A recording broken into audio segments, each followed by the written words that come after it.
Muito bem. Em relação à arte no Renascimento, nós temos uma diferença muito grande entre a arte renascentista e a arte medieval. Aquela arte que nós vimos, né, sobre a arte gótica e a arte românica, tá? São artes específicas, assim, estilos artísticos, do período chamado Baixa Idade Média.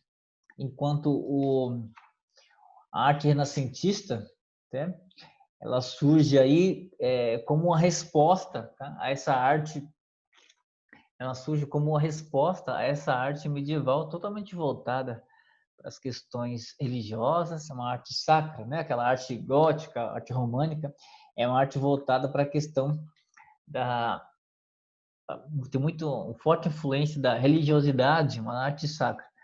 E a arte renascentista, ela surge, né, em resposta a essas duas correntes aí artísticas da Idade Média, que é o gótico e o românico. A arte renascentista, uma característica importante da arte renascentista, isso nós vimos lá em história, né, mas na arte também está mais evidência isso, a questão do antropocentrismo. Tá? O que significa esse antropocentrismo? A arte, enquanto a arte medieval ela tem uma característica principal chamada de teocentrismo, toda arte ela medieval ela tem uma preocupação em mostrar aquilo que é religioso, né? No sentido de evangelizar, levar a religião em relação àquelas artes. Já a arte renascentista ela tem como característica colocar o homem nas artes, né? O homem como centro, centro das artes, né? E daí o termo antropocentrismo. Antropo está relacionado ao ser humano, né? Quando fala homem, eu estou falando do ser humano, de forma aqui, evidenciar o ser humano nas artes, tá? Que as artes sejam de forma mais humana, diferente daquele período medieval, onde a única preocupação de uma arte medieval era mostrar o que era religioso, tá? O que tinha ali de religiosidade, né? É uma arte totalmente sacra, tá? Uma característica da arte medieval teocêntrica e a arte renascentista antropocêntrica.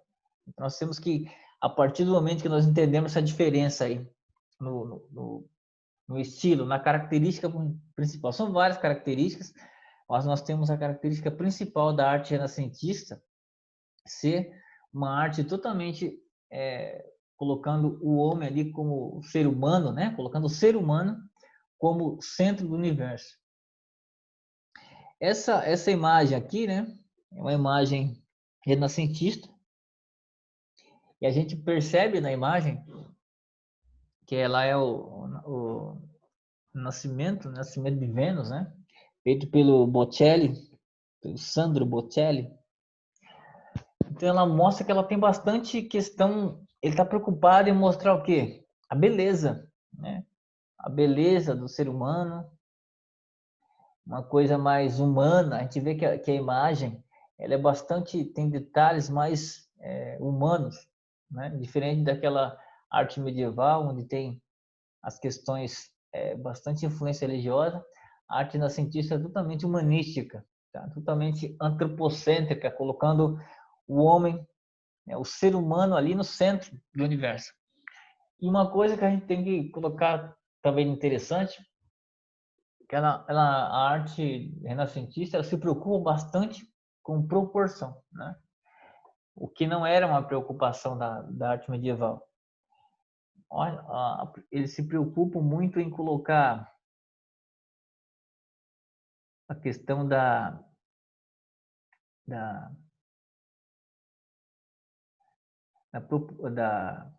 como se fala, proporção, né? Ela tem profundidade, olha aqui, né? Ela tem uma arte, ela é meio que eles se preocupam muito com a questão da profundidade, da proporção, né? Você pode perceber que o tamanho da concha, por exemplo, né? Ela está em proporção com A mulher que está aqui, né, ó, tá em proporção, tá?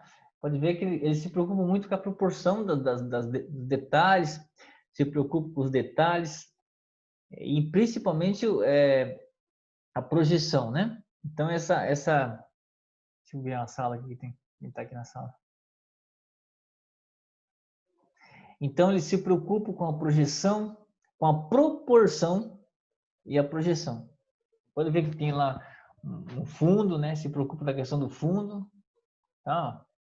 Isso não tem na arte medieval. A arte medieval, a única preocupação deles é mostrar aquilo que é religioso, né? Tá? Então, o que o Renascimento tem de base? Não esqueçam disso. Qual que é a base do Renascimento? É o humanismo, tá? Ou o humanístico. Essa é a base da arte renascentista, tá? A arte do Renascimento. Mostrar aquilo, né? Que é humano, ou seja, colocar o ser humano como centro do universo. Daí é o termo antropocentrismo, tá? E essa influência é muito forte, a questão de mostrar aquilo que é belo. Geralmente uma arte renascentista ela tem um nu sempre exposto ali na arte. Isso não é medieval, isso, né? Isso é influência de quem? Influência da cultura grega, tá? Da cultura greco-romana, tá? A cultura greco-romana que tem essa questão do belo. É, os gregos se preocupavam na questão da escultura, principalmente na questão da escultura, da arquitetura, principalmente da escultura, mostrar aquilo que é belo. Sempre vocês vão ver uma escultura grega, vocês vão perceber que está representando uma mulher ou um homem ali nu, né? Então eles estão sempre preocupados em evidenciar aquela questão do aquilo que é belo, tá? Aquele antropocentrismo. Lá na antiguidade existia o antropocentrismo, só que durante a Idade Média, né, o antropocentrismo deu lugar ao teocentrismo, aquilo que é divino, tá? Os artistas renascentistas vêm para resgatar isso, resgata essas ideias, né? Esses detalhes nas obras. Os renascentistas resgatam aquelas ideias dos da cultura greco-romana. Quando falamos cultura greco-romana, cultura clássica, Grécia e Roma, tá? Então, todos os artistas renascentistas, eles se baseiam, eles se influenciam, tá? Pelos filósofos, tá? Gregos. Eles pulam o período medieval. Isso acontece na história também, na pintura a mesma coisa, na questão das artes a mesma coisa. Eles vão se influenciar muito pela questão da arte grega, tá? Isso aqui, se você olhar aí, é arte grega, né? É do Renascimento, do século XV, mas a gente percebe que é toda influenciada pelos gregos. Tem uma influência grega, né? Na arquitetura, por exemplo, nós temos aqui a Basílica, né, que está lá no Vaticano, a Basílica de São Pedro. Então, essa é uma arquitetura. Ainda tem as abóbadas, a gente percebe que tem as abóbadas, que tem um certo resquício ali de românico, né? Mas pode perceber que já começa a mudar a estrutura, a arquitetura muda totalmente. Tá? As colunas, ó, pode ver que nós temos colunas aqui, até na cúpula temos colunas, né? Existe abóbada, a cúpula, e sim, existe, né? Mas a grande maioria é grego aqui, ó, coluna lá, pode ver que a fachada da Basílica de São Pedro, ela parece né, parece não, é toda influenciada por uma arte grega. Olha lá, as colunas, né, são colunas romanas, colunas, dá a entender, né, uma influência totalmente aí pela questão da arte grega, da arte romana, da arte grega, tá? Então o Renascimento ele vem como uma resposta a essa arte totalmente embasada aí na religião, né? Ela vem de encontro com isso, tá? Ou seja, a arte renascentista ela coloca o homem em evidência, tá? Deixa eu ver quem tá mandando. Ah, é pequenininho, né? Colunas. Então, essas colunas, né? A gente tem bastante influência se olha, aí já tem influência do grego. Eu passei outro dia ali, ou sempre agora não, né? Não tá podendo sair, mas eu sempre passava antes ali naquela avenida que tem em Peruíbe aí, chamada Leonardo Nunes. Tem uma academia ali próxima tem uma academia ali na rua Leonardo Nunes, na Avenida Leonardo Nunes, né? Ali perto da. É a do Mutas, né, professor? Aquela que sobe a rua do Mutas. Isso, aquela lá. Aí tem uma academia ali, não tem? Uma academia saindo já Tem. na- Ali no, ali perto do Farol. Tem uma Isso, na academia. Perto Farol. Saindo na Padre Anchieta já. Então, você vê que na frente da academia tem duas colunas ali, não tem? Eu acho bonito aquilo ali. Né? É arquitetura, todos esses tipos de coluna, algumas casas hoje tem isso. Ele é influenciado pelos gregos, até hoje influencia a arquitetura, né? Os renascentistas também foram assim. Eles pularam. Os renascentistas vão falar assim, não, a Idade Média é a Idade de Trevas. Então vamos pular essa aí. Na visão deles, na visão dos renascentistas, pularam os artistas renascentistas pulam o período medieval. Para eles não se produziu nada, um período de estagnação na visão deles, né? Um período de trevas, não se produziu nada. Eles pulam o período medieval e vão buscar influência tanto na arquitetura, na arte de forma geral, eles buscam influência lá na cultura greco-romana ou cultura clássica, né? Aqui outra imagem renascentista é a criação de Adão, né? A criação de Adão a gente vê bem. Isso aqui está pintado na Capela Sistina, né? Isso foi o Michelangelo que pintou, né? Então, mais um exemplo de arte renascentista. Estima-se que levou 4 anos para fazer essa pintura lá no teto, né, da Capela Sistina, em Roma. É uma arte, a criação de Adão. Né? Você viu um Deus aí, barbudo, né? Um Deus mais humano, né? Anjos mais humanos, né? Então, isso não é que os renascentistas não colocavam aí. Tinha religiosidade nas obras. Não é à toa que a igreja, por exemplo, era um exemplo de mecena, aqueles que patrocinavam essas obras. O cara fazer uma obra disso aí não era barato, né? É inimaginável, até o valor que eles cobravam, mas tinha alguém que patrocinava essas obras que nós vimos lá em história, chamado de mecenas. A igreja era um grande mecena. Então não podemos dizer que, então os renascentistas eram ateus, não acreditavam, eles eram contra a igreja. Não, eles eram contra a igreja, né? Eles trabalhavam para o Michelangelo, falei assim, na época do Papa Júlio II, né? Ele vai fazer isso aí, tá? Ele vai fazer muitos trabalhos para a igreja, né? Então, muitos trabalhos têm religiosidade, mas diferente daquela arte medieval que estava totalmente voltada para a religião. Os renascentistas fazem essas obras, também tem caráter religioso, mas colocando o homem como evidência, né? Então a gente percebe, essa aqui do Leonardo da Vinci é a mais famosa, né? Que é a Mona Lisa. Eu já falei para você sobre ela, que o nome original dela não é Mona Lisa, né? O Leonardo da Vinci é o cara do Renascimento. Tá? Ele vai participar de todas as etapas do renascimento científico, o renascimento cultural, né? Ele participa de tudo. Ele manja de matemática, geografia, enfim, ele é da ciência de forma geral, né? Ele então é o cara que vai participar. Por isso que o Leonardo da Vinci ele é o mais falado, porque ele participa de todas as etapas, renascimento cultural, enfim. Ele vai ser o cara que vai começar esse negócio de dissecar cadáveres, né? O que é dissecar cadáveres? É examinar o cadáver para ver do que realmente morreu, né? Naquele pensamento medieval, morreu porque Deus quis, vamos fazer o sepultamento. Não. Agora, a partir do Renascimento, eles vão pesquisar, procurar fazer a dissecação de cadáveres, é pegar um cadáver, ver do que realmente morreu. E o Leonardo da Vinci ele vai ser um cara que ele vai dar início a esse processo de dissecar cadáveres. Por isso que ele é o cara do Renascimento, né? Ele é o mais falado por conta disso.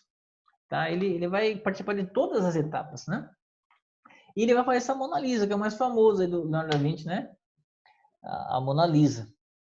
É um grande mercador, né? Italiano naquela época, patrocinou essa obra, pediu para ele fazer o retrato da mulher dele, né? E o Leonardo da Vinci vai e faz a chamada Mona Lisa. Mona Lisa é uma forma carinhosa de chamar, né? Pode perceber, ó, na questão dos detalhes aqui, ó, né? Tem proporção, ó, o caminho lá no fundo, né? Tem proporção na obra, enfim, né? É um detalhe interessante que as pessoas notam na questão da Mona Lisa. Qualquer lugar que você olhar a Mona Lisa, ela vai estar olhando para você, né? Então, uma técnica que ainda muitos artistas da época não sabem explicar essa técnica aí. Qualquer olhar, um detalhe, você pode olhar ela de qualquer ângulo, ela vai estar olhando para você, né? É uma técnica aí que o Leonardo da Vinci usou, né? E, acaba deixando muito os artistas curiosos na atualidade, né? Qualquer ângulo que você olhar assim, ela vai estar ali olhando para você, né? Então, a Pietà, né? Essa Pietà é do Michelangelo, tá? O que que vem, quando nós olhamos uma arte dessa, o que que vem na nossa, sem entrar em detalhes, é claro, mas o que que vem na nossa cabeça quando a gente vê isso aí? Uma mulher com um menino no colo. O que vem na nossa cabeça? A gente olha uma arte dessa. Maternidade. Maternidade, muito bem, né? Mas tem um caráter religioso aí ou não? Sim. Sim, né? Caráter religioso. Maria, Jesus, Maria, Cristo. Mas você pode ver que a Maria está o quê? Ela está mais humana, não está mais humana? O Cristo não está mais humano? Daí o termo, pessoal, antropocentrismo. Tá? As obras renascentistas são obras com contexto religioso, sim, mas coloca bastante detalhes humanos. Tem uma Maria mais humana aí, né? Mais humana, um Cristo mais humano. Tá? É isso que eu quero que vocês entendam.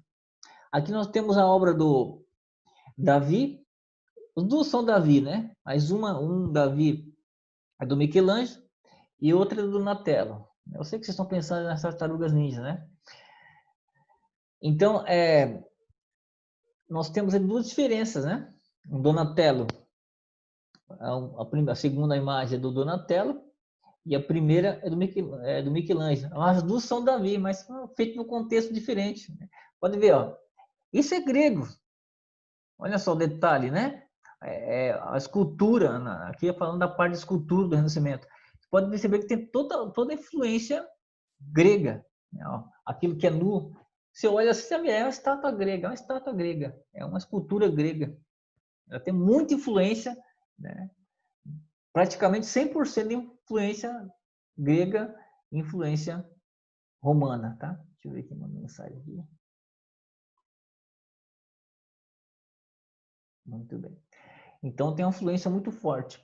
Isso tanto nas questões da política, tá? Com as história, questões econômicas, tá? Questões culturais, todas essas novas reflexões que estão acontecendo na Europa têm influência. Então o Renascimento, tanto o Renascimento histórico como o Renascimento artístico, o Renascimento cultural, todos têm influência da Grécia e Roma, tá? Não esqueçam disso. Isso tanto na economia, tá? Na questão da literatura. O Renascimento em si, de forma geral, tá? Tem total influência da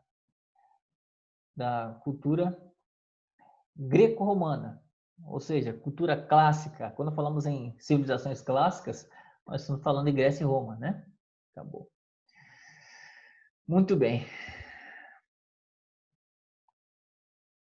Deixa eu compartilhar aqui. Deixa eu pegar aqui rapidinho uma imagem Marte medieval, né? Deixa eu ver.